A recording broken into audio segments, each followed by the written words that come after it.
스스로 자랑하고 육체를 신뢰하지 아니한 우리가 곧 할례하라. 아멘. 예, 함께 인사합시다. 말씀에 집중합시다. 예, 축제 공동체 우리 시리즈 나눕니다. 14번째 시간입니다. 오늘도 이 본문 말씀을 통해서 우리가 누릴 축제 공동체의 모습을 우리가 찾아가 봅니다. 타이타닉호 침몰 사건을 우리가 잘 압니다. 타이타닉 이 사건이 남긴 교훈은 사람이 만든 것은 그것이 의학이든 과학이든 여러분 어떤 우주선 이런 대형 선박이리까지 아무리 강해 보여도 실제는 매우 약하다는 것이에요. 이 배는 결코 침몰할 수 없는 것이라고 자부하고 그러니까 이 타이타닉에는 구명정이 필요 없다 판단했습니다. 기본 안전수칙을 아주 무시해버린 거죠. 그래서 구명정을 아주 전체 탑승 인원에 비하면 승선 인원에 비하면 터무니없이 작은 구명정만 구비하고 출항을 하게 되었습니다. 배의 크기만 믿고서 그리고 세계 신기록을 내기 위해서 가장 빠른 속도로 선장은 직진 아주 가장 빠른 속도로 이제 대서양 횡단하는 그런 이제 기록을 목표로 선장은 최고 속도로 이제 여러분은 이제 달린 배가 바로 타이타닉 다 보셨죠? 조용합니까? 타이타닉 안 보셨어요? 언제든지 여러분들 보세요. 반드시 봐야 됩니다. 거기에 이 2-3시간 되는 영화 속에서 사람이 어떤 존재인가를 다 보여줘요. 다 보여줘. 마지막에 이제 여러분 정말 멋있게 연주를 하면서 그렇죠? 주관자들을 위로하는 자기 살 길을 찾지 않고 마지막까지 정말 여러분 이제 사람들을 위하는 그런 음악인들의 모습까지 다양하게 각종 여러분 인간이 나타낼 수 있는 모든 선과 악은 다 나온단 말입니다. 그 영화 속에서 자, 첫 출항 때 캐나다 동남부 바다에서 빙산과 부딪히게 되죠. 타이타닉호는 그러니까 이제 캐나다 이제 이렇게 그 지구가 둥그니까 이렇게 직선으로 오는 게 아니란 말입니다. 배나 비행기 마찬가지로 이렇게 타원을 향해 그리단 말이에요. 이렇게 그래서 이제 이렇게 타원을 그려서 이제 캐나다 남부에서 이제 그렇게 뉴욕으로 이제 와야 되는데 캐나다 남부에서 뉴욕 쪽으로 남쪽으로 이제 항해를 이렇게 바꿔야 되는 그때에 이제 빙산을 만난 거 아니겠어요? 타이타닉호는 타이타닉이 아니라 계란이 바위에 부딪듯이 타이타닉은 빙산에 비하면 뭐예요? 계란에 불과한 계란에 쉽게 침몰해 버렸습니다. 자, 구명정을 제대로 구비하지 않았기에 많은 사람들이 차가운 바닷물 속에서 고통당하며 죽었습니다. 영화의 주인공 연인도 그렇죠? 배에서 만난 그 운명적인 여인에게 여튼간에 살리고 자기는 차가운 물 속에서 죽어간 것이죠. 누가 살아났어요? 부자들, 귀족들만 살아났습니다. 그래서 그 여주인공의 약혼 남자죠. 약혼 남자도 부자니까 귀족이니까 물론 살아났습니다. 대참사가 일어났어요. 자, 이런 일은 여러분 타이타닉호만 그렇지 않아요. 우리의 건강, 여러분 사업, 그리고 가정, 교회 모든 일도 마찬가지입니다.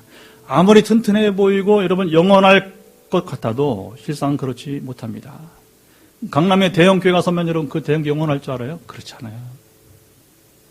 이미 여러분 이제 강남 벨트에 여러분 대형 교회가 지금 무너지기 시작하고 있어요. 한때 신화로 남은 교회들이 지금 이제 속속히 지금 이제 점차 침몰하고 있다는 것입니다. 우리 교단 교회도 있어요. 아무리 튼튼해 보이고 아무리 영원할 것 같아도 결코 그렇지 않다. 자, 이런 일을 보면서 우리는 늘 하나님 앞에 겸손할 수밖에 없어요. 내 사전에는 결코 이런 일이 없다 생각한다면 교만입니다. 참 위험한 생각이에요. 그 나폴레옹이 멸망한 게 바로 그겁니다. 내 사전에 불가능이 없다 말했습니다. 대단한 말처럼 뭐예요? 영웅의 말이죠. 영웅. 한때 영웅이란 겁니다. 우리 그리스도인은 영원한 영웅이 되어야 됩니다. 그리스도처럼 우리의 스승 되신 그리스도처럼 우리는 영원한 영웅이 되어야지 한때 영웅이 되면 안 되는 거예요. 그가 만약에 나폴레옹이 타이타닉 사건을 알았더라면, 물론 시대가 간격이 있으니까 이제 한참 앞서죠. 나폴레옹이 감히 이런 말을 하지 않았을 것이다. 그렇게 유추해 봅니다. 사람이 사는 세상은 언제나 좋은 일만 있지는 않아요. 좋지 않을 때도 여러분 올 수 있다는 생각을 하고 우리는 살아가야 되는 것입니다. 자, 이렇게 겸손하게 생각하고 매사에 준비하며 사는 사람이 바로 건강한 삶을 누릴 수 있게 되는 것입니다.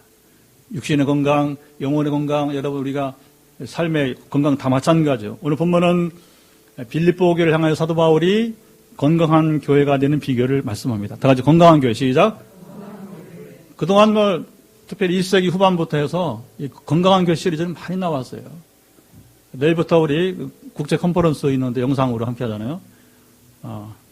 이번에도 또 이 얘기 나옵니다. 항상 이제 건강한 교회 시리즈는 한 번씩은 나오기 마련인 거예요. 근데 중요한 것은 사람의 얘기 아니라 성경에도 이 얘기 나온다는 거예요. 자, 1절은 건강교의 특징을 말하고 2절은 건강교를 해치는 요소가 나오고 이런 요소 때문에 교회가 건강하지 못하다. 세 번째는 3절은 건강교 실체예요. 건강교회는 실제는 이런 것들이 있을 때 비록 건강한 교회라고 말할 수 있다고 하는 것입니다.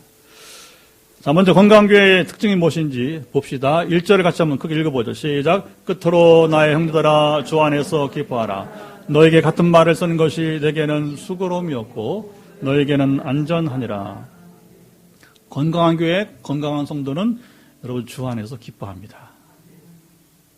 성경은요 엉뚱한 얘기 안 해요. 삥 돌려서 뭐 있는 것처럼 그렇게 아주 간단 명료합니다.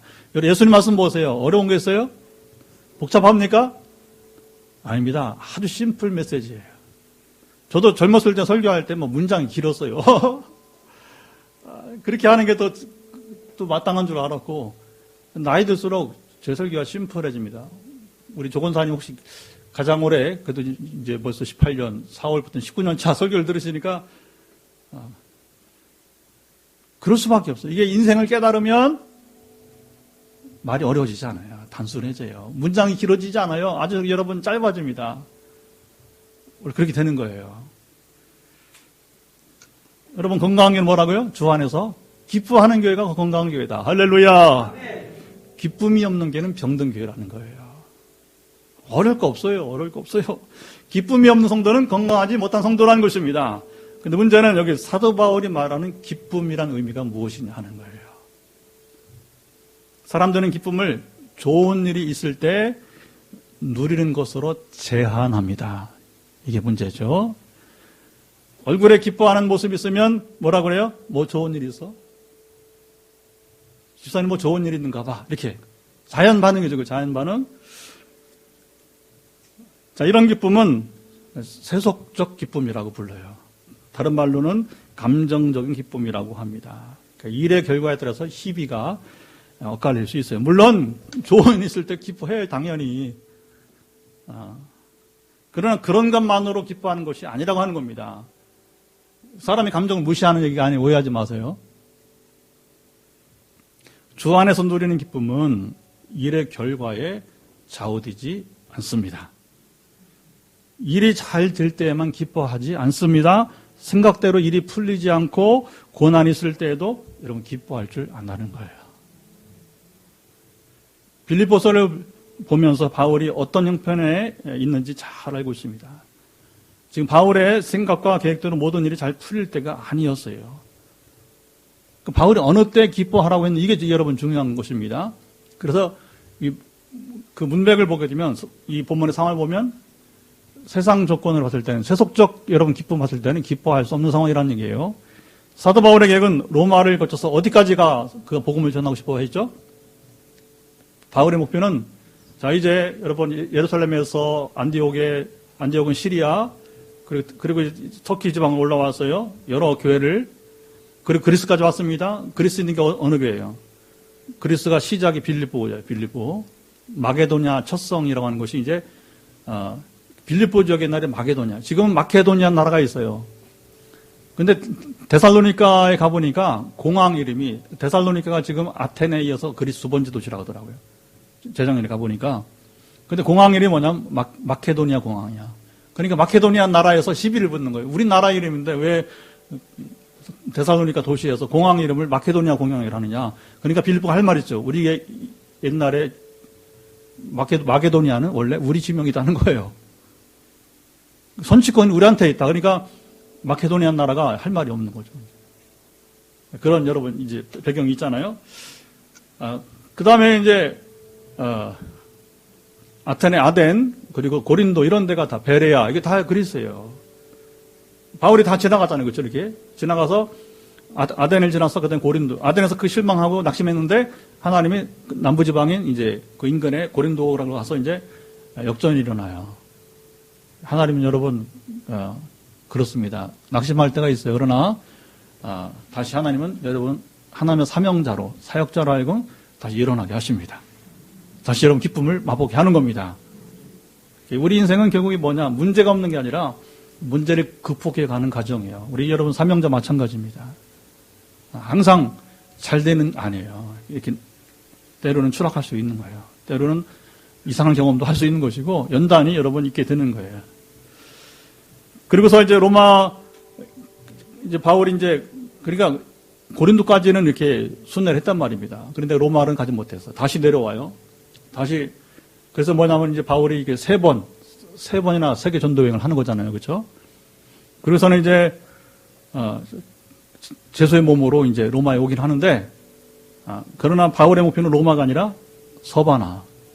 오늘날 어디예요? 서바나가 스페인. 네. 스페인에까지 가서 복음을 전하는 일이요. 그게 바울의 최종 목적이다. 왜냐하면 왜 스페인이에요? 왜 서바나예요? 당시 땅끝이라고 지중해를 낀 세계의 서쪽 끝이 어디 서바나라는 거죠. 엄밀히 말하면 지금으로 봤을 때는 서바나 스페인이 아니고 어디 포르투갈이 되는 거죠. 지도를 본다면 옛날에는 뭐 포르투갈 하지 않고 다 그냥 그쪽에 스페인 서바나로 하겠으니까 그렇게 불렀겠죠. 자, 바울은 로마까지 왔지만 복음을 전하다가 감옥에 갇히고 말았어요. 스페인까지 가서 복음을 전한다는 것은 지금 나이나 상황으로 보아서 기대하기가 어려웠어요. 좌절과 절망이 밀려올 때였습니다. 근데 바울은 이 절망의 때에도 정말 절망의 좌절의 파도가 밀려올 때에도 1장 18절에 내가 기뻐하고 또한 기뻐하리라. 이게 중요한 거죠. 내가 기뻐하고 이 좌절과 절망 밀려오지만 나는 기뻐하고 기뻐하리라. 현실적 상황에 의해서 내가 내 기쁨을 빼앗기지 않겠다는 것입니다. 그럼 어떻게 기뻐하는 거예요? 주 안에서. 오늘 1절도 보세요. 주 안에서 여러분 기뻐한다는 겁니다. 그게 무슨 말이에요? 주님과 교제 안에 있으면 내 상황이 어떤 변동 관계없이 나는 기뻐하고 행복하다는 거예요. 제가 그냥 하는 말이에요. 제가 행복하다가 요즘 매일매일 행복하다. 좀 개척하고 정말 행복해요.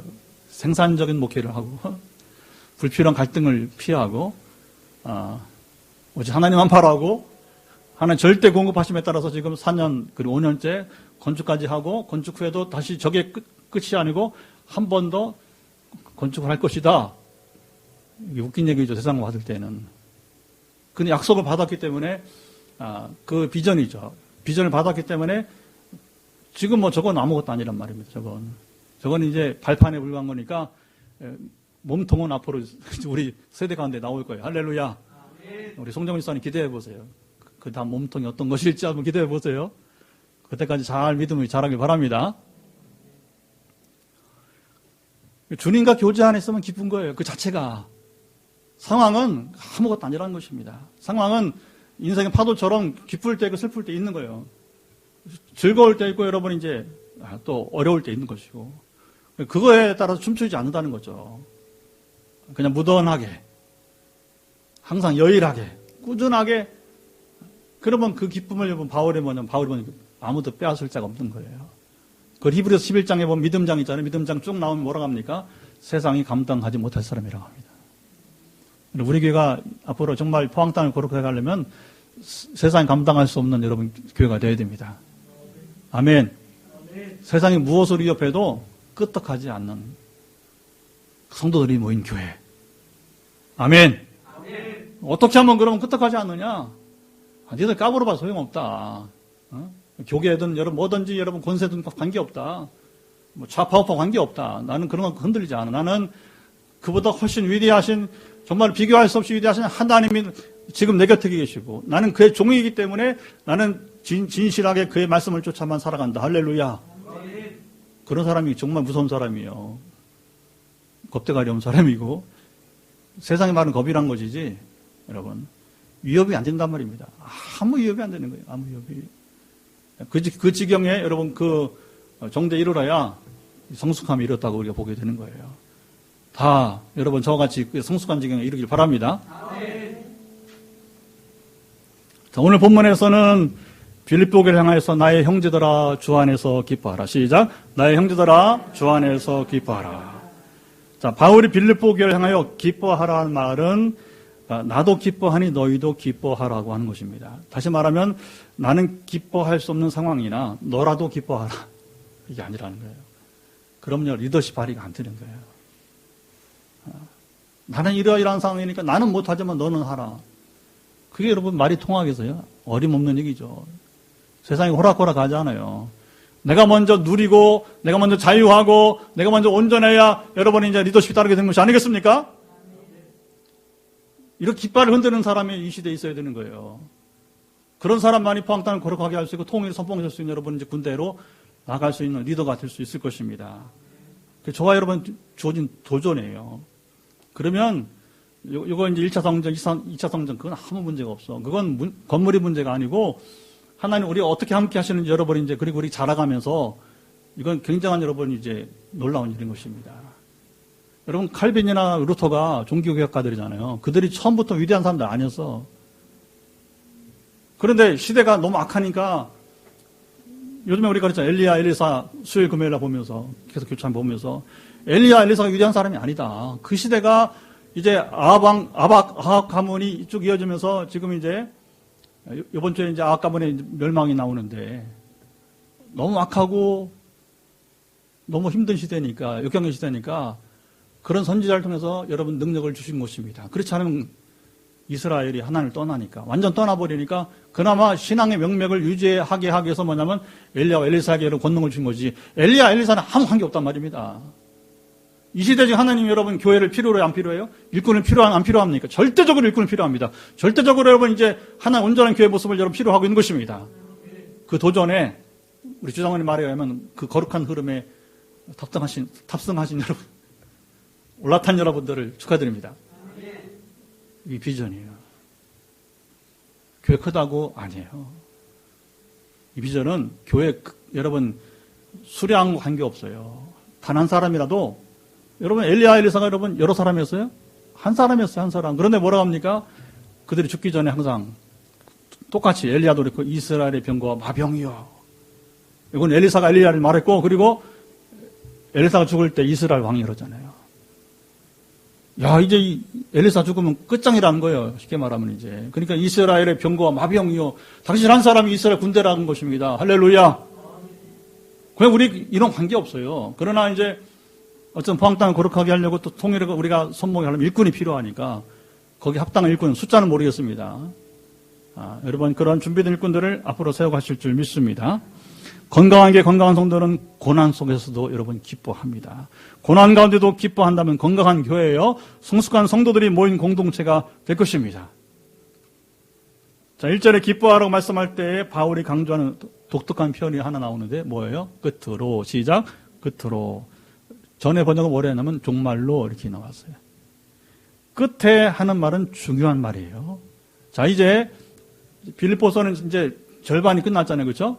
그런 내용상으로는 뭐예요? 이제는 끝으로 나오는 거예요.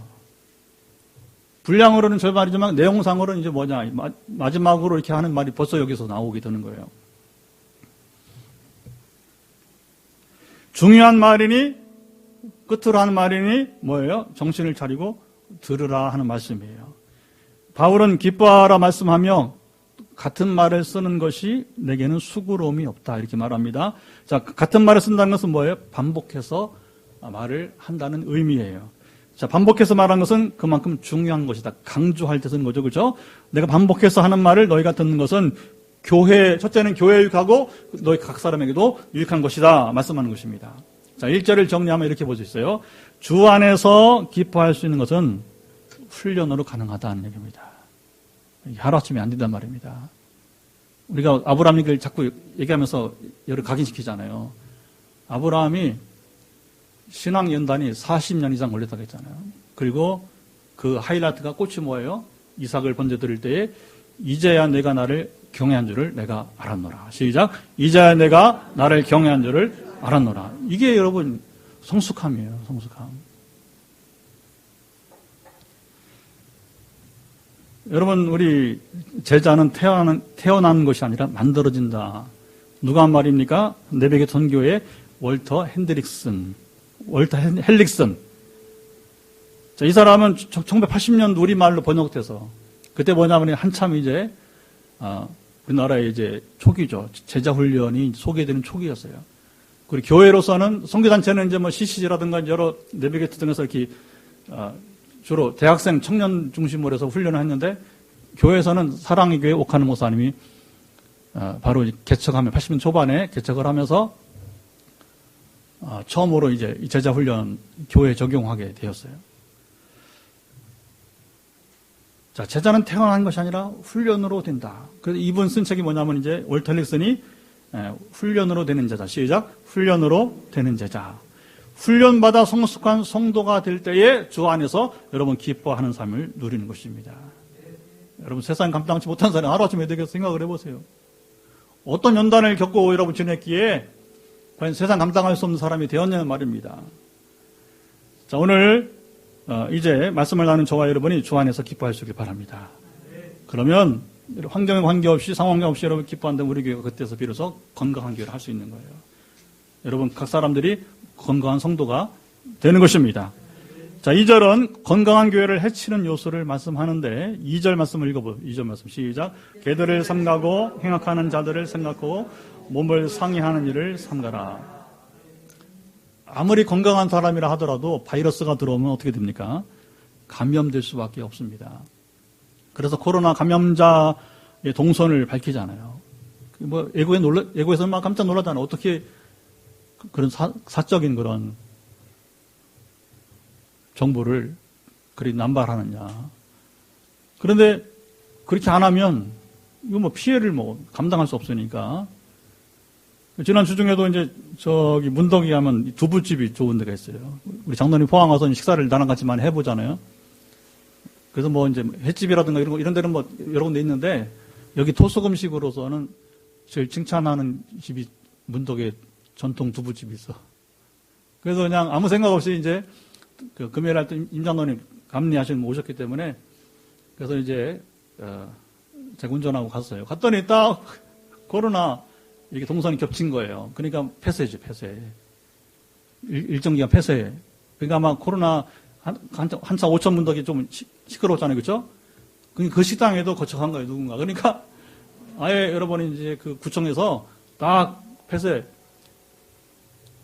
그래서 뭐 다른 식당으로 갔죠, 뭐, 이제. 그러니까 이 바이러스로부터 보호하려면 어떻게 됩니까? 결국은 이제 격리될 수밖에 없는 거죠. 격리해야 되는 거예요. 그리고 성경도 그렇습니다. 여러분, 왜 나병 환자들이 성 밖에 살아야 돼? 그 당시로는 치료가 안 되니까 전염성이 있기 때문에 그런 거예요. 심지어 여러분 옛날에 그 광야 시대에 그 진영을 이렇게 하잖아요. 그렇죠? 동서남북으로 가운데 성막이 있고 근데 볼일 볼 때 어디서 봐야 했습니까? 진영 밖에서 봐야 돼요. 그리고 반드시 흙으로 묻으라고 합니다. 아주 상식적인 얘기예요. 성경 뭐 신령한 얘기? 신령이 따로 없어. 이런 얘기, 사람이 사는 얘기 나오는 겁니다. 그 뭐 아주 여러분 상식적인 거 삽으로 덮으라. 왜? 그거 여러분 용변 본 거 여러분 그 어떻게 된 거? 질병의 원인이 되니까 그러니까 진영 안에서 볼일 보면 안 되는 거예요. 밖에서 분리시키는 겁니다. 구독이 생기면 안 되니까. 그러니까 이제 성경의 이가 뭐 아주 엉뚱한 얘기 아니에요. 굉장히 우리 삶의 이야기가 나오는 거예요. 아무리 건강한 교회라도 주의하지 않으면 병들 수 있어요. 이것을 잘 알았던 사도 바울은 교회가 삼가야 할 일들을 말해줍니다. 3번 반복해서 여기 말씀합니다. 그렇죠? 삼가라. 3번 나오죠, 그렇죠? 누구를 삼가고 누구를 삼가라, 그렇죠? 삼가다는 말은 뭐냐면 요즘 말은 워치입니다. 워치. 주의하라. 여러분 어디 가다가 외국에 가다가 워치하면 조심해야 돼요. 위험하다는 겁니다. 워치 간단하게 그냥 길지 않을까. 워치 그냥 써놓으면 여기는 굉장히 조심할 지역이라고 하는 발을 특별히 얼마 전에 페이스북 보니까 어느 지역에서 외국에서 이렇게 인도인지 폭포에서 사진을 찍다가 거기 떨어져 하고 죽었어요. 한 여자가. 그러니까 워치가 안 된 거죠, 그렇죠? 근데 뭐 거기 떠내려가는 사람들이 그냥 보기만 하고 너무 이렇게 위험스럽게 이렇게 접근하니까 이제 뭐 그런 건 좀 나야가라 그쪽에서도 가끔 있습니다. 보면요. 그 상류에서 뱃놀이 하다가 너무 이렇게 밀려갖고 하다가 그냥 밑으로 떨어지면. 자, 바울이 삼가라고 한 3가지가 무엇인지 여러분이 읽어도 마음이 다가오지 않습니다. 그렇지, 읽어봤는데 다가오지 않죠? 그때와 지금 상황이 다르기 때문에 그래요. 자, 오늘 본문을 읽던 빌립보 교인들은 이 말을 들을 때 금방 피부로 와닿은 얘기가 되는 겁니다. 첫째, 개들을 삼가라고 말씀합니다. 현대인들이 개를 좋아하죠, 그렇죠? 하지만 개라는 말은 세계 어디에서도 의미로는 좋은 의미로 쓰지를 않습니다. 영어도 그렇잖아요. son of beach. 별로 안 좋은 말이라고. 사도 바울이 말하는 개는 주인의 사랑과 보호를 받는 요즘 현대인들이 애지중지하는 애완용 개가 아니고요. 주인 없이 여기저기 떠돌아다니는 유기견을 여러분 말합니다. 그러니까 밤새 먹을 것을 쫓아서, 그렇죠? 마치 들고양이처럼 쓰레기통도 뒤지고 하면서 이렇게 그러다가 사람 만나 사람도 물고 그러는 거죠. 해를 끼치게 되는 거죠. 이스라엘 사람들이 쓰는 개는 이방인의 대명사였습니다. 자, 이스라엘 사람들이 이방인을 부를 때 개라고 불렀어요. 예수님도 가나안 여인을 향해서 그랬잖아요, 그렇죠? 나는 이스라엘밖에 구원하러 오지 않았다. 그러니까 이 여인이 금방 알아차리고서는 어떻게 해요? 개도 주인의 상에서 떨어지는 부스러기를 먹고 산다니까 주인이 깜짝 놀란 거죠. 이게 감정적인 여러분 이제 반응을 보이지 않고 좋습니다. 내가 개도 되어 좋습니다. 이게 관습적인 얘기니까. 그러나 당신의 떡을 먹기 원한다는 거죠. 부스러기 떡은 뭐예요? 생명의 떡이신 주님을 먹기 원한다는 것입니다. 그러니까 주님이 감동을 하는 거죠. 바로 그 시간에 그에 따른 귀신이 나가게 되는 것입니다. 소리 지른다고 되는 게 아니란 말입니다. 주님이 역사하시면 그냥 되는 거예요. 아멘? 우리 이동렬 전사님이 지금 은혜를 받고 있습니다. 우리에게 와서. 오늘 어젯밤도 잘 잤대요. 3일 연속. 그동안 누리지 못했던 여러분 기쁜 수면이라고 합니다. 전사님 제가 소리 질러 기도했어요? 소리 지른다고 되는 게 아니란 말입니다. 하나님이 임하시면 됩니다. 물론 전사님이 믿음이 그게 중요해요. 전사님 믿음으로 받았기 때문에 된 거예요. 다시 말해 은사 아무 의미 없어요. 그러나 제가 선포하는 이유는, 간증하는 이유는 더 많은 분들이 이걸 누리기 원하는 것입니다. 더 많은 분들이 누리기 원하는 것입니다. 우리 교회 누리고 또 우리가 또 이렇게 행복 모임이나 또 이렇게 아울리치 하면서 만나는 분들 또 우리가 누리고 기도로 섬기면서 누리게 하고. 할렐루야. 바울은 본문에서 이방인들이 아니라 유대인들을 여러분 개들이라고 불렀어요. 유대인들이 봤을 때 이게 보통 충격이 아닌 거예요. 어떻게 우리를 향해서 개라고 불러? 여러분 우리 교회 다니는데 신앙생활 하는데 직분자를 향해서 개라고 한번 해보세요. 어떤 반응을 보일까요? 그날 목사님 쫓겨납니다. 만약에. 그렇죠? 당신 개들이라고 하면 어떻게 해요? 이 중에 개가 있다. 전통교에서는 쫓겨날 수밖에 없어요. 당신 뭐 하는 사람이냐. 그러면서 이제, 근데 바울은 여기서 여러분이 이제 그냥 정면 돌파하는 겁니다. 이런 자들은 개라고 하는 거예요. 자, 초대교회 시대에는 순회 전도자들이 많았습니다. 하나님은요, 정말 놀라운 분이에요. 스스로 자기 일을 하시는 분이십니다. 우리 한 사람은요, 죄송합니다. 먼지 하나도 안 돼. 누가 한번 뛰어나다, 죄송합니다. 당신 먼지보다도 못해. 성경에 나오는 여러분 위인들이 고백하잖아요. 그게 그냥 하는 겸손이 아니야. 저 32년 목회해보지만 잘 나갈 때 있었고 또 안 될 때 있고 그렇게 하는데 또 은사도 뭐 크게 나타나기도 하고 또 그러지만 정말 우리는 정말 먼지보다 못하는 존재예요. 그러니까 여러분 이사회 보게 되면 뭐냐면 이스라엘령에서 버러지라고 그래요. 버러지. 전에 번역 뭐라고 하냐. 전에는 이제 지렁이라고 지렁이. 그래서 샘멜교 플러스의 김효한 사장이 우리가 한번 일본 갔었잖아요. 여기 총신대 출신인데 신대원. 지렁이의 기도. 자기 신앙, 자기 간증책이 지렁이의 기도예요. 자기가 지렁이란 얘기예요. 진짜 하나님 경험한 사람은요, 그렇게 낮아질 수밖에 없어. 욥을 보세요, 욥기. 왜 욥이 여러분 갑자기 낮아집니까? 38장부터 41장까지 욥기 보면 그게 욥기의 하이라이트는 앞뒤가 아니라 38장, 41장이에요. 하나님이 욥 앞에 말씀하십니다. 너는 내가 누군지 아느냐? 하나님 다른 얘기 안 하세요. 내가 누구이냐? 하면 쫙 38, 39, 40, 41장 4장 걸쳐서 여러분 쫙 노래하시는 노래예요. 욥기는 산문이 아니고 여러분 산문이 노래란 말, 시란 말이다. 하나님 멋진 시를 여러분 내시는 겁니다. 그러니까 여러분 그 말씀 앞에 욥이 정말 자기가 버러지 같고 여러분 정말 먼지보다 못한 존재임을 깨닫게 되는 거예요. 여러분 우리가 하나님 누군지 알아야 됩니다. 그게 신앙생활 시작이 되는 거예요.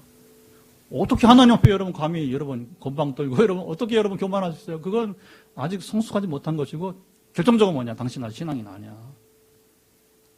입으로는 뭐 직분자고 시원하게 모르고 있지만 하나님도 모르는데 무슨 신앙이뇨. 절대 자기를 속이는 자가 되게 되는 것이죠. 자, 이렇게 순회 전자들이 많았는데 그들 중에는 진리인 복음을 전하는 선교사들이 여러분 있었어요. 그리고 또 문제는 잘못된 복음을 이단 복음이죠. 소위 말해 이단 복음을 전하는 자들도 있었습니다. 지금 말해 신천지라든가 하나님에게 이런 사람들이 있었다는 거예요. 자, 바울의 개라고 지칭하는 자들은 모든 유대인을 말하는 게 아니고 오해하지 마시고 유대인 율법주의자들을 여러분 말씀합니다. 그들은 바울이 세운 교회마다 다니며 자보세요. 어딜 가느냐? 신천지 사람들은 불신자에게로 갑니까? 교회로 옵니까? 교회로 와요. 파고 들어와요. 그렇죠? 한동안 뭐냐면 인정받아요. 막 엄청나게 인정받으면서 그리고 싹 그들이 뭐 합니까? 산 옮기기 무섭습니다. 산 옮기기 소그룹을 그냥 통째로 신천지를 끌고 가는 거예요. 여러 개가 당했어요. 포항에서도 여러분 포항의 대형교회라고 하는 게 당했어요. 뭐 이런 말하면 덕이 안 되니까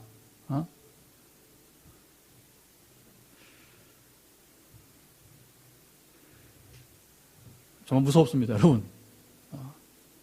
복음 말한다고 다 복음이 아니란 말입니다. 잘 봐야 돼. 한 가지만 여러분 이제 우리가 알 수 있는 게 뭐냐면 이단은 정체를 숨깁니다. 그래서 성경 공부하러 오라 하면서 그 복음방이라고 하죠. 신천지 말하면 안 돼. 아니 성경 공부하는데 왜 말을 하지 말라고 그래. 그리고 무슨 선교사가 와서 강의하는데 그 선교사 소속도 없어. 아니면 속이든지. 반드시 의심하세요. 그 100% 이단이 100% 이단. 여러분 우리가 누굴 만난다 할 때는 신분이 분명해야 되는 거예요. 신분이 분명해야 되는 겁니다.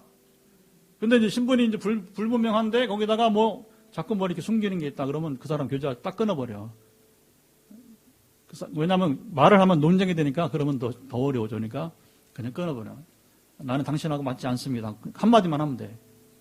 당신이 생각하는 거하고는 맞지 않습니다. 끊어버려요. 도리가 없어요. 왜냐하면 논쟁하면 여러분 이길 수 있어요? 그리고 불필요한 소모전은 하지 마세요. 제가 전에 당회할 때, 당회를 오래 했잖아요, 제가. 뭐 시끄러워. 그럼 가만히 있어. 그런 장로들 중에 누가 좀 시끄러운 장로들이 뭐라고 하냐면, 왜 목사님은 우리가 이렇게 말하는데 가만히 있냐고. 제가 한마디만 합니다. 저까지 떠들까요? 목사까지 장로라고 같이 떠드느냐 말이야. 그게 논쟁으로 될 게 아니란 말이죠.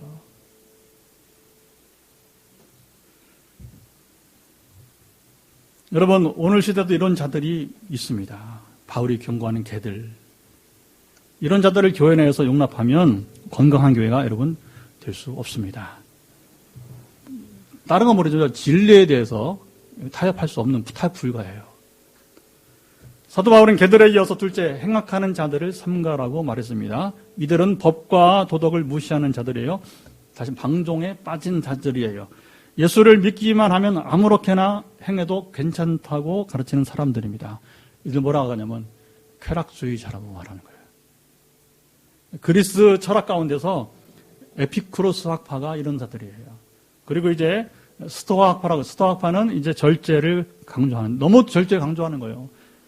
그래서 내 팔을 비틀어 봐라. 그러면 이제 팔을 비틀면 김아름 목사님 아파, 안 아파? 아파요.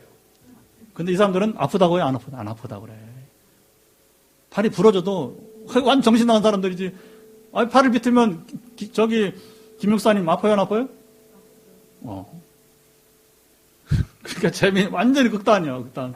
에피쿠로스는 뭐 실컷 누려보자. 스토아파는 그 참는 게 덕인 줄 아는 거예요.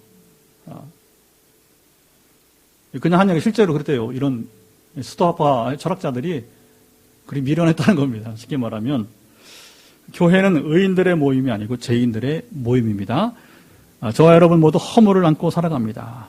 허물이 없는 사람이 세상에 없어요. 그래서 최근에 우리 성경 공부하다가 실망할 때에 제가 이렇게 생각해보니 그렇더라고요. 저도 허물이 있고 여러분 다 허물이 있는데 어떤 경우에 결별하냐면 도무지 상식적으로 납득이 가지 않는 저질일 경우 떠나세요. 그렇지 않으면 용납하세요. 아시겠죠? 무슨 의미인지? 그러니까 뭐냐, 우리가 다 허물이 있다는 거예요. 그런데 그것 때문에 아프기도 해요. 저도 때로는 이제 저 약함 때문에 여러분들이 아파할 때 그럴 때 있어요. 없을 수 없잖아요. 그렇죠? 내가 부족하구나. 참 아파요. 근데 이제 성도기도 마찬가지고 정말 내가 떠나야 된다 했을 때는 언제냐. 그때 아니면 떠나지 말란 말이에요. 왜냐면 딴 데 가도 마찬가지니까. 다른 종류의 여러분 이제 그렇죠? 약함이 보이니까. 근데 이 사람은 정말로 못된 사람이에요. 인격이 정말 개차반이야. 더 이 사람에게는 기대가 안 된다. 목회자 중에 있어요. 그런 사람이 있어요. 좀 인격이라고는 정말 손에 때만큼도 없는 사람이 있어요. 신앙이 있다고 하는데 그럼 만나면 안 돼. 그럼 만나면 안 돼. 결별해야 돼. 할 수 없어요. 그건. 그렇지 않은 경우라면 우리가 일부 보이는 그 여러 종류의 그 허물 때문에 낙심하지 말고 왜냐하면 어떻게 해야 되느냐 우리가 변화되기를 기다리는 것입니다. 그리고 변화를 촉구하도록 축복하시기 바랍니다. 그래서 뭐냐면 최근에 우리 권사님께도 남편을 사랑하고 축복한다고 기도하라고 하잖아요. 남편이 얼마나 미워. 근데 여러분 이제 서로 피착 있잖아요. 그런 것들이. 근데 중요한 것은 변화가 되기를 어떻게 변화되느냐. 우리 사랑의 마음이 축복의 마음이 전달되면 그게 그래도 저 마누라가 나를 위하는구나 하면서 저 못난 남편이 나를 이렇게 그래도 이렇게 인정하는구나 하면서 여러분 살아가는 거예요. 아멘.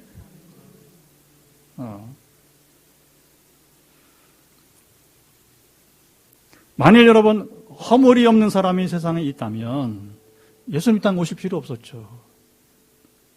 그 사람이 의인이니까 허물이 없는 사람이니까 십자가에서 희생되면 되었잖아요. 없으니까 하나님의 아들이 죄 없는 분, 유일하신 분이 이 땅에 오신 것이고 그가 희생제사를 제물로 자기를 드리게 된 것이죠. 자, 죄 가운데 살아가는 자들이 교회를 통해서 중요한 건 변화되어야 합니다. 교회 나오면 사람들이 여러분 변화합니다. 우리 교회에서도 이런 분들을 볼 수 있어요. 이제 송지사님 아까 얘기한 거 송지사님 우리 교회 온 지 얼마 안 되기 때문에 그리고 세례 받은 지 얼마 안 됐거든요. 저 과정에 오면서 이제 우리 교회 세례가 시작이 됐어요. 2017년도에 1주년 되기 전에 이미 세례가 시작이 된 것입니다. 할렐루야. 그리고 계속 세례에 있어서 작년 빼놓고, 작년에 코로나 때문이지, 작년 빼놓고 계속 이렇게 봄가을 세례자가 있어요. 여기서 세례받은 분들 여러 분 있습니다. 저는 참 감사한 게, 물론 뭐 이제 일꾼으로 오신 분도 있지만, 그러나 와서 복음을 제시받고, 그 다음에 세례받는 분이 있단 말입니다. 그러니까, 여기 와서 세례받는 분들이 아니면 다른 교회에서 여러분이 이제 신앙생활하다 오신 분들, 일꾼으로 오신 분들, 저를 포함해서 모두가 다 여러분 변화되어야 됩니다. 변화되어야 됩니다.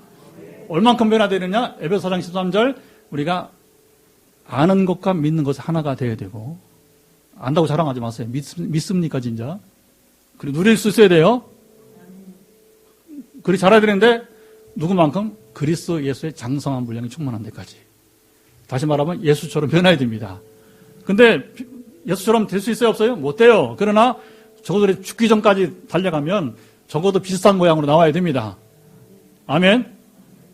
심성도 좀 부드러워지고, 이렇게, 말도 좀 부드러워지고, 근데 상당히 시간이 걸려요. 상당히 시간이 걸려요. 이런 변화를 위해서 다시 한번요. 이런 변화에서 의지적으로 우리가 노력을 해야 돼요. 여러분, 신앙은 의지적인 노력이 필요합니다. 우리 김은행 성도님 여러분, 우리 기도할 때, 복음 제시할 때 그걸 배웠어요. 의지적 결단이란 게 얼마나 중요한가. 그래서 우리 성도님 여러분 주님 영접할 때, 보통 사람 8주면 되는 여러분 복음 제시를 16주 했어요. 2배로. 행복하면 1, 2권 다 했단 말입니다. 근데 이제 그 중에서 이제 2권째 가다가 영접을 했는데, 그때, 하나님 딱 저에게 지혜로운 말을 준 거예요. 그게 뭐냐면, 그러면 의지적 결단을 하라. 했더니, 그건 할 수 있다는 겁니다. 그러니까 이제는 치유를 하면서도 의지적 결단을 해야 되는 겁니다. 뭐냐면, 믿음으로 반응하기 시작하는 거예요. 그 집안에 뭐냐면, 안전바를 설치하고, 붙잡고 걷기 시작한 거예요. 그냥 한 게 아니라, 의학적으로 한 게 아니라, 기도 중에 하나님께서 그 안전바를 집에 설치하고서 그걸 이제 붙들고서 걸으라는 거죠. 왜? 일어나 걸어야 되니까. 그냥 갑자기 일어나는 게 아니라 뭐예요? 걷기 연습하는 것은 뭡니까? 나는 일어날 수 있다. 나는 걸을 수 있다. 할렐루야. 그 의지적으로 뭐냐면 따르게 되는 거예요. 그 역사는 그렇게 일어나게 되는 것입니다. 언어 생활도 여러분 변화되어야 돼요. 어제 여러분 단톡이 봤죠? 어느 집사님이 낚시하러 간 두 자녀를 향해서 고기 잡지 못하면 집에 들어오지 마. 제가 그렇게 말하지 말라고 하면서 우리 아들들 오늘 기대한다. 파이팅. 그래도 야 임마 이 말을 안 쓴 게 얼마나 다행인지 몰라요. 그래도 집사님 많이 바뀌었어요. 변화를 가장 많이 보는 분이 그 집사님이십니다. 이 변화란 말이에요. 변화는 여러 종류가 있어요. 그렇죠? 근데 가장 출발이면 언어적 변화도 굉장히 필요합니다. 언어 변화 필요해요. 애들을 향해서도 마찬가지고 부부간도 마찬가지고 우리 성도 간에 마찬가지고 이렇게 다 마찬가지예요. 그래서 이 언어 변화가 굉장히 중요합니다. 자, 교회 다니면서 죄를 계속 범하면 여러분 곤란합니다. 어떤 사람은요 의도적으로 죄를 반복적으로 범하는 경우도 있어요. 이걸 뭐라 성경에 말하면 죄의 종로로 탄다는 거예요. 그러니까 교회 다니면서 반복해 죄를 짓는 사람은 뭐냐? 아직 죄의 종로로 돼서 죄의 종에서 벗어나지 못한 거예요. 그게 뭐냐? 궁극적으로 거듭나지 못한 거예요. 여러분 예수 믿고서 우리가 신분이 변화되긴 합니다. 예수 믿으면 신분이 변화됩니다. 육신의 자녀가 아니라 하나님 자녀 변화가 됩니다. 그러면 자 보세요. 성숙해야 됩니다. 성숙이 뭐냐? 그게 변화란 말입니다. 어떻게 변화되는 거예요? 하나님의 자녀답게 여러분 언행이 바뀌어야 되는 것입니다. 이런 사람들을 여러분 의도적으로 죄를 범하는 사람들을 교회가 용납하면 혼란해집니다. 그래서 교회에 치리제도가 있어요. 지금도 법으로는 있어요. 치리제도는 뭐 교회 내 재판을 하는 거예요. 당회, 노회, 총회, 3심이 있습니다.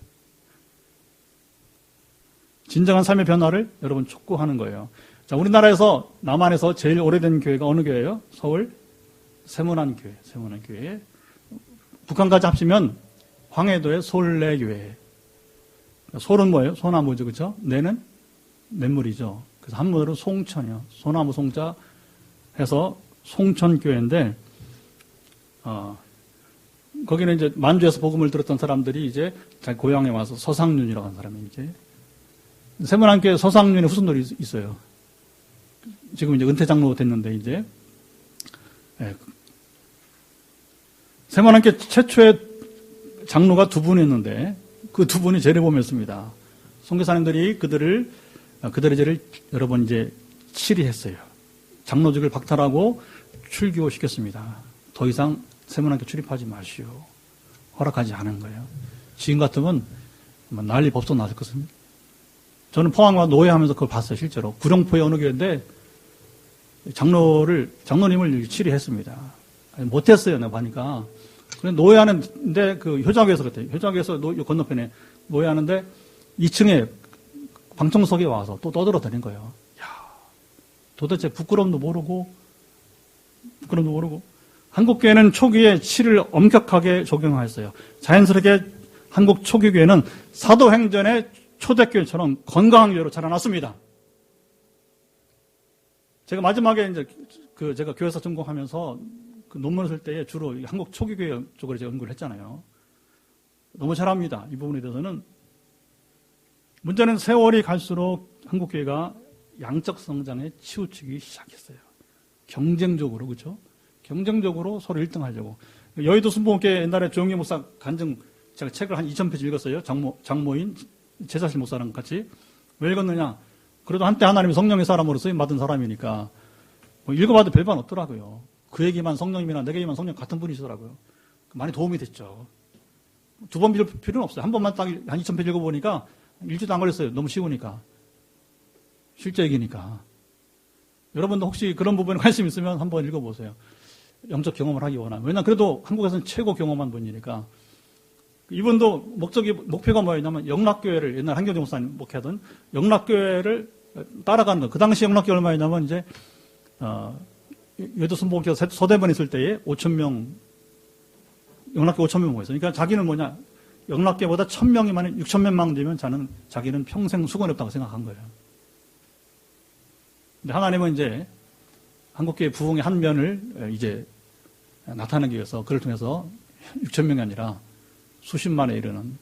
근데 그것은 조 목사님의 비전이 아니었어요. 하나님의 비전이었어요. 그 본인이 고백하더라고요. 그러니까 사랑의 교회 오 목사처럼 이렇게 10만 명이 있어야 된다. 그런 얘기 안 하. 그분은 없었어요. 그건 그 야망이야, 그건. 뭐 몇 명 있어야 된다. 제가 이런 얘기 안 하잖아요. 그렇죠? 관계 없다, 인원. 엘리야도 혼자 했는데, 뭐 혼자도 했는데요. 그 뭐 인원 뭐 중요해. 이거 여러분 인식을 우리가 바로 갖고 나가요. 물론 혼자 있으면 교회가 안 되지 이제. 경쟁적으로 여러분 교회 키우기. 그러니까 치리를 하면 사람들이 덜 모이잖아. 서서히 뭐냐면 치리가 사라지면서 죄 지은 사람이 더 큰 소리 듣는다고. 교회가 그렇게 변질되기 시작했어요. 그리고 교회 내에서도 불법과 불의를 묵인하고 어쩔 수 없지 뭐. 신앙생활을. 나는 그냥 내 신앙 잊지 말아야 되니까. 그렇게 제가 32년 동안 한국교회가 그래요. 많은 분들 고민을 합니다. 교회를 다녀야 될지 말아야 될지. 그 원인 중 하나가 뭐냐. 치리가 없는 한국교회 문제가 된 것입니다. 근데 목회자도 마찬가지고 청취자도 마찬가지고 다 허물인데 근데 너무 아까 뭐 허물이 지나쳐가지고서 이건 세상 법적으로도 여러분이 이제 큰 여러분이 형벌을 받을 만한 사람들이 버젓이 교회 리더로 있단 말입니다. 또 자세하게 가면 시험 나가니까 더 오히려. 오늘 한국교회 성숙하지 못한 모습의 근원은 바로 여기 있는 거예요. 이런 자들을 삼가야 빌립보 교회가 건강한 교회가 될 수 있다고 바울이 전하게 되는 것입니다. 한국교회 변화는요, 뭐 재판하는 얘기 아니라 치리가 있어야 돼요. 그 불가피한 겁니다, 여러분. 이게 있지 않으면 어떻게 잡을 거예요? 질서 어떻게 잡을 거예요? 어떻게 죄를 이기는 회개할 수 있는 기회를 줘야잖아요. 그걸 여러분 누가 소위 말하면 고양이 목에다 방울을 달 사람이 없는 거예요. 그러다 보니 이게 자꾸 세월 가면서 더 변화가 안 돼요. 변화 절대 기대할 수 없습니다. 지금 상태로라면 그렇다는 것이죠. 자, 사도 바울은 세 번째, 몸을 상해하는 일을 삼가라 합니다. 근데 이게 좀 어려운 말인데, 전에 번역이 뭐냐면, 손할례당을 삼가라. 손할례당. 자, 이들은 할례의 본질을 무시하고 형식적인 할례만을 추구하며 자랑하던 유대인들을 말합니다. 우리는 몸의 할례를 받았으니까 이게 완전한 신앙의 노로 착각을 하게 된 거예요. 그러니까 뭐라고 하냐면 여러분, 그 사도 바울이 재밌는 말 합니다. 그렇게 너희들 몸의 할례를 중요하게 하면 다 잘라버리라. 고자가 되라는. 그 피부만 자르지 말고 아예 그냥 싹도 잘라버리라. 성경은 때로는 재미있어요. 아주 그게. 이게 잘못된 신앙, 잘못된 여러분 성서 해석. 이들은 그 신앙의 형식만 여러분 그들은 짓게 된 것입니다. 신앙은 형식이 아니에요. 구약시대나 신약시대나 지금이나 하나님은 형식주의를 여러분 미워하세요. 그걸 뭐라고 하면 예수님이 뭐 하는 서기관과 바리새인들이요. 일식이에요, 일식. 허식이에요, 허식. 사람 보기. 그러니까 신앙생활이 하나님과 교제가 이루 하나님 보시기에 신앙생활을 했는데 누구 보기에? 사람 보기에. 이게 여러분 무서운 겁니다. 엄청난 사기인 거예요. 우리는 포항 빈내력에는 여러분 저를 보거나 서로 보는 것이 아니라 하나님을 보아야 돼요. 아멘. 저도 하나님만 바라보고 여러분도 하나님만 바라보고. 자, 그런데 보세요. 한 분만 바라보면 뭐냐면 이게 교회가 통일돼. 질서가 있어. 아멘. 사람 보고 사람끼리 이렇게 자꾸 하면 어떻게 돼요? 그게 이제 분파가 되는 거예요. 간단합니다. 우리는 오직 하나님 나라 운동이니까 하나님만 바라보며 나가는 여러분 이제 우리 각 심령들을 축복합니다. 하나님은 여러분 이제 형식적인 예배를 원치 않으세요. 심령의 근본적인 변화를 원하십니다. 그래서 여러분 사무엘서도 보게 되면 하나님은 제사를 원치 않고 뭘 원하시는 거예요? 순종을 원하는 겁니다. 상한 심령을 원한다. 그게 뭐예요? 정말 가슴을 치면서 하나님 앞에 여러분이 통회하며 사는 사람을 원한다는 거예요. 근데 사울왕은 죄를 범하고도 안 했잖아. 통회하지 않았잖아요. 다윗과 차이가 뭐예요? 다윗은 꾸준히 그는 통회했어요. 그러니까 여러분 똑같이 어머린 사람이지만 통회할 줄 아는, 회개할 줄 아는 다윗은 이스라엘을 대표하는 성군이 되고, 그리고 끝내 회개치 않은 사울왕은 어떻게 됩니까? 버림받은 왕이 되고 만 것입니다. 연하지금이나 자신이 변화되는 것에는 사람들이 대체 무관심합니다. 신앙의 형식만 유지하는 자들이 있습니다. 내가 세례받았으면 됐지, 내가 직분까지 받았는데 뭐가 더 필요하냐. 실제로 저는 이런 질문을 많이 받았어요. 당연히 재직회 했을 때는 이런 질문을 많이 받았습니다. 뭘 더 배우라고 하냐는 거예요. 이거 뭐 막말이 나오는 거죠. 여러분, 우린 죽을 때까지 배워야 됩니다. 저도 목회자이지만 저도 신학공 20년은 정식으로 제가 이제 이렇게 해봤지만 공부를 지금도 하고 있어요. 지금도 해야 되는 것입니다. 자, 형식주의자들이 가득한 교회는 건강할 수 없습니다. 이런 교회는 세월이 가도 결코 건강하지 못해요. 여러분 보세요. 세월이 간다고 변화되는 것은 아니더라고. 개인도, 가정도, 교회도. 그래서 하나님 지금 우리 새 교회를 세우신 거예요. 왜? 우리 교회도 가봐야 돼. 그런데 하나님 뭐냐? 안 변하는 교회니까 네가 나가라는 거야. 네가 나가서 내가 새 교회를 세우겠다. 그러니까 이제는 이제부터 모이는 우리 교회들 저도 변화돼, 여러분도 변화되고. 아멘. 죽을 때까지 변화되는 것입니다. 예. 기성기는 안 된단 말입니다. 얘가 얘기했잖아요. 내 나이가 몇인데 지금도 배우라는 것입니까? 그럼 어떻게 하겠다는 거예요? 안 배우면. 배워야 변화되는 거 아니겠습니까, 여러분? 배운다는 게 여러분 성경어를 문자로 배우는 게 배우는 겁니까? 순종을 배워야죠. 겸손을 배워야죠. 성령의 능력을 배워야죠. 여러분 자기 판단에만 의존했던 것이 아니라 하나님의 음성을 들을 줄 알아야 되죠. 저는 할 수 있으면 모든 사람들이 하나님의 음성을 듣기를 바랍니다. 단지 여러분 환상보다는 얘기 아니에요. 그건 한 수단일 수 있지만 어젯밤에 잘 때 여러분 이제 하나님 꿈을 주시고 그 다음에 말씀을 주셨는데 여러분 너무 분명하게 말씀하시는 거예요. 그냥 환상이 보이지 않고 말씀이 확 들어오더라고요. 로마서 말씀을 가지고서. 그러니까 여러분 이제 그게 하나님 음성 듣는 거예요. 왜 주십니까? 격려하는 겁니다. 위로하는 겁니다. 확신을 가지고 나가라는 것입니다.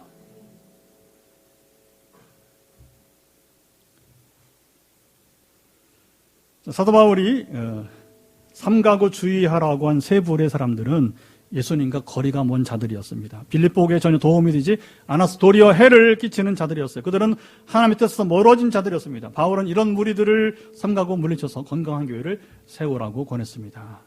3절은 건강의 실체에 대해서 이제 짧게 요약하겠습니다. 3절을 읽어보세요. 3절 시작. 하나님의 성령으로 봉사하며 그리스도 예수로 자랑하고 육체를 신뢰하지 않은 우리가 곧 할례파라.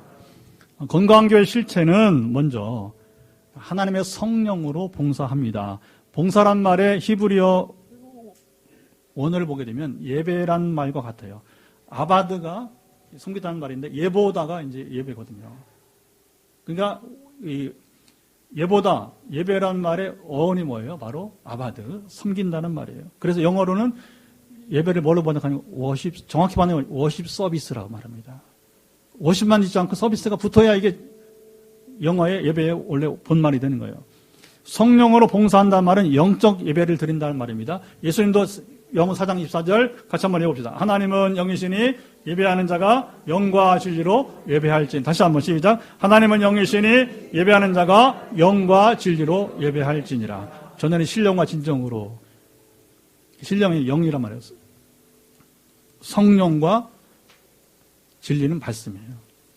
예배는 성령과 말씀이 함께 해야 예배가 되는 것입니다. 어느 교회는 여러분 말씀만 성령이 없어요. 성령이. 최근에 우리 교회 온 가정 있잖아요. 그 가정 왜 이거 앉아 왔습니까? 말씀만 있으니까 성령이 없으니까 일리 온 거예요.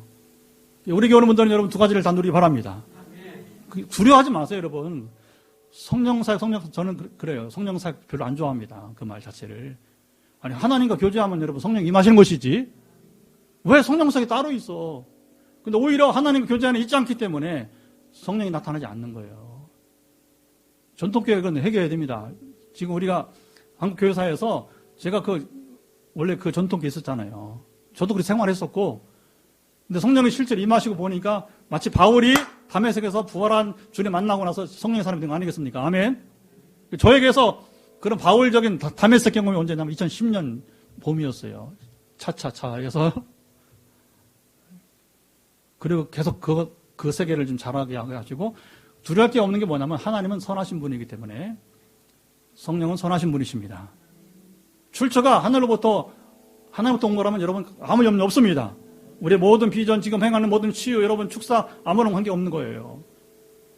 근데 오늘 주신 말씀이 뭐냐면 선으로 악을 이기라는 거였어요.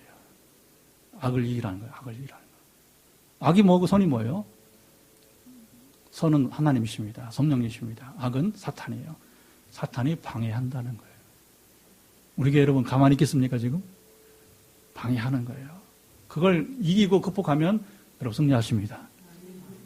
여러분 이전과 비교했으면 새로운 삶을 살아갈 것입니다. 이전과 비교했으면 여러분 새 사역을 하게 될 것입니다. 저는 우리 교회 오는 분들이 평신도나 목회자나 아까 이전 사람 얘기했지만 정말 잘 왔어요. 그렇죠? 그 치유 때문에 그런 게 아니라 우리 복음의 본질을 누리는 교회니까 말씀과 성령이 분리된 게 아니라 하나인 교회니까 할렐루야. 영적 예배는 구약의 짐승 제사와 달라요. 짐승 제사는 자신을 대신해서 죽임당하는 짐승을 보면서 그러잖아요. 내 대신 누가 죽어요? 제사는 짐승이 피 흘려 죽으니까 어떻게 마음이 막 부담감이 있는 겁니다. 제가 이렇게 무섭구나. 생명을 빼앗아 가는구나. 영적 예배는 짐승이 아니라 잡아서 나를 잡는 것입니다. 나를 죽이는 거예요. 나 자신은 그리스도의 십자가에 못 박혀 죽음으로 제사를 드리는 것입니다. 그래서 아까 언어 생활했을 때 언어 생활을 못 박아야 되는 거예요. 습관을 못 박아야 되는 거예요. 그 집사님이 이제 산에 안 가잖아. 주일은. 토요일은 가고. 토요일 가면 되잖아. 그게 이제 뭐냐면 산을 십자가 못 박은 거예요. 이번 토요일에 갑시다 또. 주일은 지키고 할렐루야. 그게 변화예요. 변화. 여러분 우리를 죽이는 게 많아요. 복잡하지 않습니다. 잠깐 승질 좀 죽이세요. 그러면 돼요. 누가 3초만 참으면 된다고. 막 이렇게 끌어올 때 3초만. 하나, 둘, 셋. 그러면 이제 실언을 안 하고, 그 다음에 주먹이 안 나가고, 뺨을 때리지 않고, 이제. 근데 드라마 보세요. 얼마나 쉽게 이게, 그렇죠? 그 갈라디아 2장 20절 너무 중요한 게 뭔지 아십니까? 이 경험을 한 자야 비로소 성령의 인도하심을 따라 살아갈 수가 있어요. 감정 제어가 돼야 성령 임하십니다. 우리가 참회기도 할 때마다 주기적으로 제가 선포하잖아요. 우리에게 있는 혈기부림, 미워하는 감정, 용서치 못하는 마음, 시기하는 마음 제거시켜 주옵소서. 그리고 한편으로 우리의 죄를 자극하는 정욕, 욕심, 교만 그리고 우리로 기도하지 못하게 하는 기도시게 하는 죄. 이게 가장 기본적인 거예요. 이걸 극복해오면 여러분 이제 우리가 자기를 십자가 못 박을 수 있게 될 것입니다. 시간이 걸리더라고요.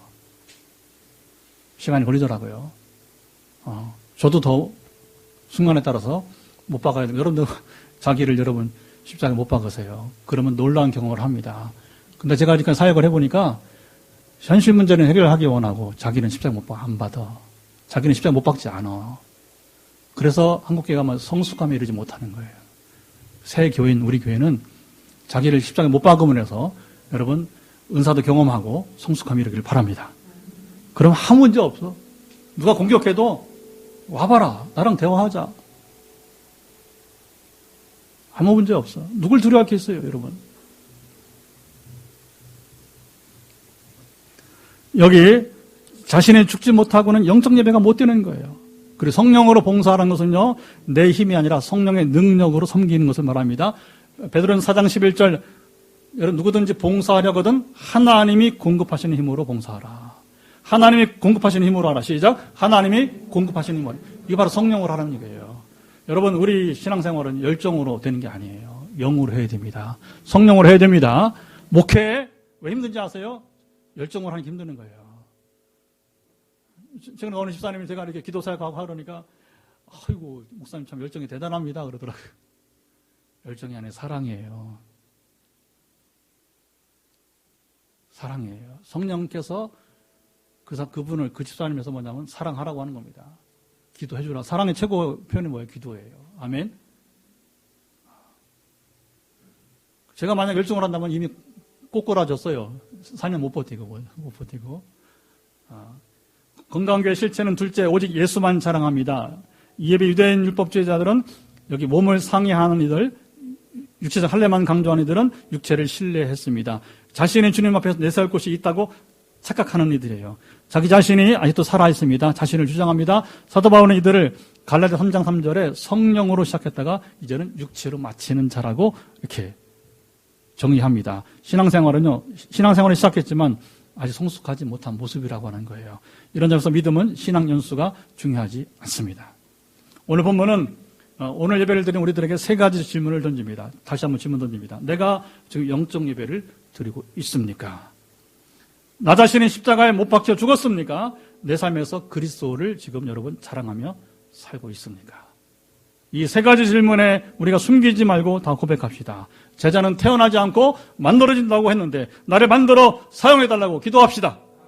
이런 사람들이 모여서 우리 포항 빛내리기가 건강한 교회요, 건강한 성도들이 될 수 있기를 주님 말씀 완전히 축원합니다. 다 같이 일어나서 우리 찬양하면서 다시 한번 주께 가까이 우리 찬양하면서 결단기도 하도록 하겠습니다.